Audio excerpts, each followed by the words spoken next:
Philippines లో MBBS చదవాలనుకుంటున్నారా? ఫ్రీగా వెళ్లి చూసి నచ్చితేనే ఎంబీబీఎస్ అడ్మిషన్ తీసుకోండి. 2020-22 మధ్య ప్రపంచాన్ని భారీగా వణికించినటువంటి వైరస్ కరోనా. ఆ మాట వింటేనే భయపడిపోయేటువంటి పరిస్థితి. కొన్ని వేల మంది, అనఫీషియల్గా లక్షల మంది ప్రాణాలను బలిగొన్నటువంటి వైరస్. ఈ మధ్యకాలంలో మళ్ళీ మనం వినలేదు. కానీ గత 2 వారాలుగా ఏపీలో కడపలో ఏకంగా 8 పాజిటివ్ కేసులు, గుంటూరులో 2 కేసులు, కాకినాడ, విశాఖల్లో ఒక్కో కేసు చొప్పున నమోదయ్యాయి. 4 మరణించారు కూడా ఈ కోవిడ్ వైరస్తో. సో మరోసారి కోవిడ్ వైరస్ విజృంభిస్తోందా? ఎలాంటి జాగ్రత్తలు తీసుకోవాలి? అసలు ఎందుకు వస్తోంది మళ్ళీ వైరస్? లేతే ఉన్న వైరసే తన రూపాన్ని మార్చుకొని మళ్ళీ వ్యాప్తి చెందుతోందా? అన్ని వివరాలు డీటెయిల్డ్గా అడిగి తెలుసుకుందాం. శ్వాస హాస్పిటల్ నుంచి డాక్టర్ విష్ణురావు గారు, ఆయన పల్మనాలజిస్ట్. ఒక్కసారి ఆయనతో మాట్లాడదాం. డాక్టర్ గారు నమస్తే అండి. నమస్కారం అమ్మా. సార్, మనకు తెలుసు కోవిడ్ అంటే గజగజ వణికిపోయేటువంటి పరిస్థితులు 2020-22 మధ్యన మొత్తం ప్రపంచమంతా కూడా చూసింది. ఇప్పుడు మళ్ళీ మరోసారి కోవిడ్ అంటే భయమేస్తోంది. ఆంధ్రప్రదేశ్లో దాదాపు 8 కేసులు ఒకే చోట ఉన్నాయి. మొత్తం 12 కేసులు రిజిస్టర్ అయినాయి అని చెప్తా ఉన్నారు. అందులో 4 అయితే ఏకంగా చనిపోయినటువంటి సిచ్యుయేషన్. ఏంటి అసలు మళ్ళీ కోవిడ్ ఎందుకు వచ్చింది? లేకపోతే ఉన్న కోవిడే మళ్ళీ ఇప్పుడు విజృంభిస్తుందా? లేకపోతే తన రూపాన్ని మార్చుకుందా? ఏంటి అసలు మళ్ళీ ఎందుకు ఇట్లా వస్తోంది కోవిడ్? అందరికీ నమస్కారం అమ్మా. కోవిడ్ ఎక్కడికి పోలేదు ప్రపంచంలో నుంచి. కోవిడ్ ఇంకా ఉంది. ఇంకో విషయం ఏంటంటే, మొన్న నాకు ఒక 2 నెలల క్రితం జ్వరం వచ్చింది నాకు. వస్తే నేను చేయించుకుంటే అది కోవిడ్ వైరస్ అనేది వెళ్ళింది. కాబట్టి అప్పుడు నాకు అనిపించింది, ఓహో ఇది ఎందుకంటే నేను ఎంతో మంది పేషెంట్లను చూస్తూ ఉంటాను కదా. సో వాళ్ళు ఎవరో ఒకళ్ళు నా మీద ఏదో దగ్గటం ఏదో చూస్తున్నప్పుడు నాకు అంటుంటుందని నేను అనుకున్నాను. But very mild attack. ఒక 1 or 2 days ఫీవర్ ఉంది, గొంతులో గరగర, కొంచెం హెడేకు, ఒళ్ళు నొప్పులు, కొంచెం ఫీవరు, మైల్డ్గా ఉంది. అసలు ఎందుకు వచ్చింది చూద్దాము, ఏమన్నా ఇన్ఫ్లుయెన్జా కేసులు, మేము వైరల్ స్టడీస్ అనేవి మా హాస్పిటల్లో ఉన్నాయి. అసలు ఏవే వైరస్ ఇప్పుడు సిటీలో ప్రస్తుతం నడుస్తుంది అన్న దానికి ఒకటి మేము చేస్తా ఉంటాం, ఒక రీసెర్చ్. అయితే చేస్తే అది సడన్గా ఇది వెళ్ళింది మాకు. నేనేదో ఇన్ఫ్లుయెన్జానో ఏదో అనుకున్నాను. బట్ ఇలా వెళ్ళటం నాకు అప్పుడు అనిపించింది అనమాట, అక్కడక్కడ కేసులు వస్తున్నాయని చెప్పి. ఆ కోయిన్సిడెన్స్ అనేది నాకు ఒక 1-2 నెలల నుంచే ఇది నడుస్తూ ఉంది. అయితే దీనికి ముఖ్యమైన కారణాలు ఏంటంటమ్మా, ఈ కోవిడ్ వైరస్ తన యొక్క రూపాలని మార్చుకుంటుందని చెప్పాం కదా. మ్యూటేషన్స్ జరుగుతూ ఉంటాయి, రూపాలని మార్చుకుంటది. ఉన్న రూపంలో అందరూ గుర్తుపడతారని వేషం మారుస్తుంది, అదే మ్యూటేషన్ అంటే. వేషం మారిస్తే మనం గుర్తుపట్టాం కదా, అన్నిటిని తప్పించుకొని మనం బాడీలో ఇప్పుడు సెక్యూరిటీని తప్పించుకొని అందులోకి ఎంటర్ అవ్వాలంటే రూపం మార్చినట్టుగా మన బాడీలో ఇమ్యూన్ సిస్టమ్ యొక్క సెక్యూరిటీని తప్పించుకోవాలి అంటే దాన్ని మ్యూటేషన్ చేసుకుంటుంది. అది వైరస్ ఉన్నటువంటి తెలివితేటలు. సో ఇప్పుడున్నటువంటి ఏ వైరస్ కూడా మనం 20-22 మధ్య ఇప్పుడు మీరు చెప్పారు కదా, అంత బలంగా ఏది లేవు వేరియంట్స్. కాబట్టి but 4 deaths if they are directly related to covid అని చెప్పి కనుక కన్ఫర్మేషన్ అయితే కనుక, కన్ఫర్మేషన్ అయిపోయింది సార్ ఆల్రెడీ కోవిడ్ వల్ల. అయితే వాళ్ళ కోమార్బిడ్ కండిషన్స్ ఏమున్నాయి, వాళ్ళ ఏజ్ ఎంత అనేది చాలా ఇంపార్టెంట్. చిన్న పిల్లలు సార్ అందులో, వాళ్ళ ఏజ్ మోర్ దాన్ ఒకవేళ ఉంటే గనక it is a cause of concern అంటాం. అంటే ఇప్పుడు మళ్ళీ మనం ఏంటి, కోవిడ్ అనగానే ఇప్పుడు భయం కాదు, కానీ కోవిడ్ అన్నా వైరల్ డిసీజెస్ అన్నా మనం భయపడొద్దు, అవేర్నెస్ రావాలంట. నేను ఏదైనా సరే ఇప్పుడు మీరు ప్రజల యొక్క దీనికోసం మీరు ఈ కార్యక్రమాలు చేస్తున్నారు కదా, దీనివల్ల అవేర్నెస్ రావాలి తప్ప భయపెట్టడం కాదు సార్. అవేర్నెస్ అనేది చాలా ఇంపార్టెంట్. అంటే మరోసారి మళ్ళీ మాస్క్లు వేసుకోవటం, హ్యాండ్ వాష్ చేసుకోవటం, పలు జాగ్రత్తలు పాటించడం, బయటికి పబ్లిక్లోకి వెళ్లకుండా ఉండటం, అవసరమైతే తప్పించి మాబులోకి వెళ్లకుండా ఉండటం, ఇలాంటివి చెయ్యాలి. ఆ జాగ్రత్తలు మీరు చెబితే బాగుంటుందన్న ఉద్దేశంతో చేయటమే కానీ భయపెట్టేసడం అయితే 100% కాదు సార్. అట్లాగా అంటే మన అందరి ఉద్దేశం కూడా, ప్రేక్షకులు నేను చెప్తున్నా మీకని కాదు, జనరల్ గా దీని ఉద్దేశం అవేర్నెస్ తప్ప భయపెట్టడం కాదు అంటున్నా. మీరైనా నేనైనా ఇంకెవరైనా సరే. ఏంటి డాక్టర్ గారు వచ్చి లేనిపోయిందంతా భయపెడుతున్నాడు అని చెప్పి అనుకోకుండా ఉండటం కోసం కూడా మీరు అన్నది కరెక్ట్. ఏంటంటే ఒకటమ్మా, ఎవరికి జ్వరం వచ్చినా ఆల్ ఆఫ్ ఎ సడన్, ఎవరికి జ్వరం వచ్చినా ఫస్ట్ అనుమానించాలి. All of a sudden.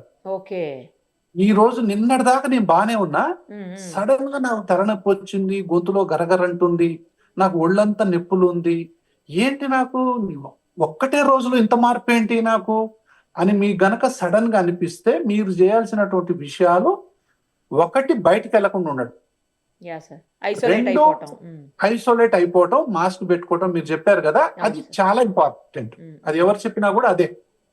తర్వాత వీళ్ళు బయటికి పోయేటప్పుడు కంపల్సరిగా మాస్క్ పెట్టుకోవాలి. అది ఒక విధంగా నేను ఏమంటానంటే ఇట్ ఈస్ సోషల్ రెస్పాన్సిబిలిటీ. ఇప్పుడు మీరు ఖచ్చితంగా మాస్క్ లేకపోతే ఖచ్చితంగా వేరే వాళ్ళకి అంటుకునేటటువంటి అవకాశాలు అయితే ఉంటాయి. ఇదొకటి. తర్వాత ఇమ్యూన్ సిస్టమ్ అనేది, ఆ రెసిస్టెన్స్ పవర్ అనేది, వ్యాక్సిన్లు అందరం వేసుకున్నాం, న్యాచురల్ ఇన్ఫెక్షన్ తో పాటు మనకి ఇమ్యూనిటీ వచ్చింది, అదంతా అంటే వేనింగ్ అంటాం కదా, వీనింగ్ అయిపోతా ఉంది, అంటే తగ్గిపోతా ఉంది. కాబట్టి ఈ దశలో మళ్ళా పెరుగుతుంది. అంటే కోవిడ్ వ్యాక్సిన్స్ వేసుకోవాల్సిన అవసరం ఒకటి ఉంది. ఆల్రెడీ కోవిడ్ రానివ్వండి, ఇంకే వైరస్ అన్నా రానివ్వండి, ఆల్రెడీ ఉన్నటువంటి వ్యాక్సిన్లు, ఏది ఇన్ఫ్లుయెన్జా వ్యాక్సిన్లు ఏదైతే ఉన్నాయో అవి కంపల్సరీ వేసుకోవాలి. వేసుకోకపోయినా పర్లేదు కానీ ఇన్ఫ్లుయెన్జా వేసుకుంటే ఏమవుద్దంటే, ఇది వచ్చిన తర్వాత కొన్ని ఇన్ఫెక్షన్లకు ఇన్వైట్ చేస్తుంది, సెకండరీ ఇన్ఫెక్షన్స్ ఉంటాయి. ఈ ఇన్ఫ్లుయెన్జా, ఎందుకంటే నా అనుభవంలో నేను చెప్తున్నా, నేను కొన్ని వేల మందికి ఇన్ఫ్లుయెన్జా వ్యాక్సిన్స్ వేసాను, లక్షల మందికి అనొచ్చు. వాళ్ళు నా సర్వేలో నాకు తేలింది ఏంటంటే, నా పేషెంట్లు వచ్చి చెప్తారు, సార్ మా ఇంట్లో అందరికి వచ్చింది, నాకు మాత్రం రాలేదు సార్ అంటారు. ఇట్లా కనీసం కొన్ని వందల మంది చెప్పారు. సో దాన్ని బట్టి నేనేం చెప్తున్నానంటే, ఇన్ఫ్లుయెన్జా వ్యాక్సిన్ వేయించుకోండి. న్యూమోకోకల్ ఎవరైనా వేసుకోవచ్చు, 6 నెలల పిల్లల నుంచి ఏ వయసు వాళ్ళైనా వేసుకోవచ్చు. నెంబర్ 1. ఎవరికైతే బీపీలు, షుగర్లు, గుండె జబ్బులు, క్యాన్సర్లు ఉంటే వీళ్ళు కంపల్సరీగా ఎంచుకోవాలా, అంటే కోవిడ్ ఉన్నా లేకున్నా ఇది ఎంచుకోవాలా. ఇంకొకటి న్యూమోకోకల్ వ్యాక్సిన్ అంటాం, ఇది జీవితాంతం పనిచేస్తుంది ఒకసారి ఎంచుకుంటే. వీటి ఉద్దేశం ఏంటి, ఏ వైరస్ అయినా కూడా మన బాడీలోకి ఎంటర్ అయిన తర్వాత అది చేసే పని ఏంటంటే, ఇమ్యూన్ సిస్టమ్ దెబ్బతీసిన తర్వాత సెకండరీ బ్యాక్టీరియల్ ఇన్ఫెక్షన్ అని వస్తుంది మనకు. అంటే ఇది పోయి గ్రౌండ్ ఫామ్ చేస్తుంది, గ్రౌండ్ ఫామ్ చేసి బ్యాక్టీరియాలని ఇన్వైట్ చేస్తుంది. ఇంకా మీరు రండి, మీరు చూసుకోండి మిగతా కార్యక్రమాన్ని. అది న్యూమోనియాకు దారితీసి ఫ్యాటల్ కండిషన్స్ కు దారితీస్తుంది. ఈ కేసులే మనకు ఇంటెన్సివ్ కేర్ లో అడ్మిట్ అయ్యేటటువంటి అవకాశాలు ఉంటాయి. కాబట్టి అక్కడక్కడ, నాట్ ఓన్లీ ఈ Telugu states, all over India కూడా, పార్ట్స్ ఆఫ్ ఇండియాలో ఈ కేసులు బయటపడతా ఉన్నాయి. దాన్ని బట్టి ఏంటంటే, కరోనా అంటే కోవిడ్ వైరస్ అనేది మానవాడి నుంచి బయటికి ఇంకా పోలేదు, అక్కడక్కడ పాకెట్స్ రూపంలో బయటపడుతూనే ఉంది.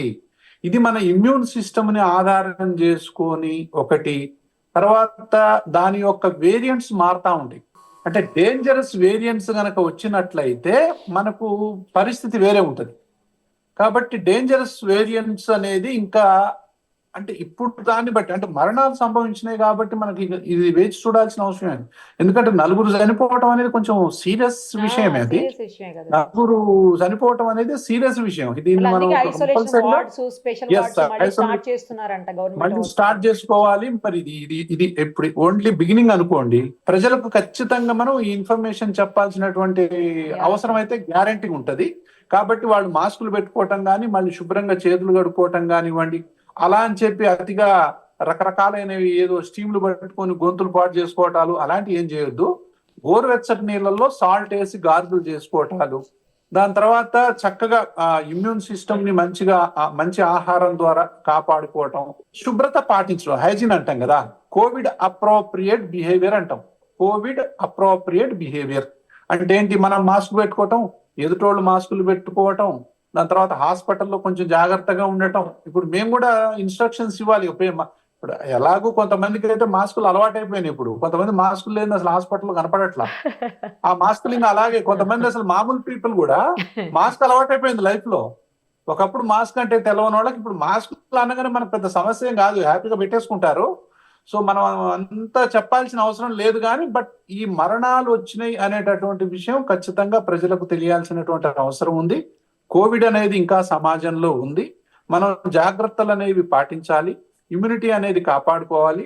మనకు ఆల్రెడీ అందుబాటులో ఉన్నటువంటి వ్యాక్సిన్స్ మనం తీసుకున్నట్లయితే దీని గురించి అంతగా భయపడాల్సిన అవసరం అయితే ఇప్పటికి లేదు. ఏదైనా డేటాని బట్టి, ఎవరైనా చెప్పేది డేటా బట్టి, ఇప్పుడు మీరైనా నేనైనా అందుతున్నటువంటి డేటాని బట్టి భయపడాలా, భయపడొద్దా, జాగ్రత్తలు ఏ స్థాయిలో తీసుకోవాలి, ప్రభుత్వం కానీ, వ్యక్తులు కానీ, కుటుంబాలు కానీ, హాస్పిటల్స్ కానీ ఏ స్థాయిలో జాగ్రత్తలు తీసుకోవాలి అనేది ఇన్ఫర్మేషన్ ని బట్టి, డేటా బట్టి ఉంటది ఎవరికైనా.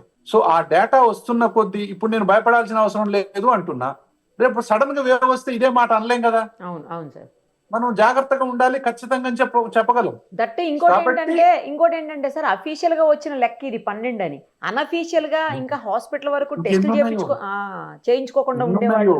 ఇప్పుడు చూడండి, ఇప్పుడు అసలు నాకు తెలియదు అంటే ఇది ఇంత ఇదిగా ఉంటుంది అని చెప్పి నేను చూసిన తర్వాత నేను షాక్ అయిపోయాను. అసలు ఇదేమన్నా తప్పు రిపోర్టా, లేకపోతే ఇదేమన్నా నాకే వచ్చిందా, మీ దగ్గర చేస్తుంటే మీకు డౌట్ వచ్చిందా సార్? నాకే డౌట్ వచ్చింది. అసలు ఏంటి కోవిడ్ వైరస్ రావడం ఏంటి, ఇదేంటి ఇంకా పోలేదా ఇది అని చెప్పి నాకే ఆశ్చర్యం అయిందంటే మీరు ఆలోచన చేసుకోండి. అదే కదా. కాబట్టి విత్ ఇన్ 2 days లో అది తగ్గిపోవటం అనేది కూడా జరిగింది. కాబట్టి ఉంది కోవిడ్ వైరస్ అనేది మన యొక్క సమాజంలో ఇంకా కొనసాగుతూనే ఉంది. మరి కోవిడ్ కు సంబంధించినటువంటి వ్యాక్సిన్లు మళ్ళీ వేసుకోవాలా వద్దా అనేది డేటాని బట్టి ఆధారపడి ఉంటది. ఈ లోపల మనకు అందుబాటులో ఉన్న వ్యాక్సిన్లు వేసుకోవటం మంచిదని చెప్పి నేను అనుకుంటున్నాను. Right sir, thank you sir, మంచి ఇన్ఫర్మేషన్ ఇచ్చినందుకు thank you so much. Thank you.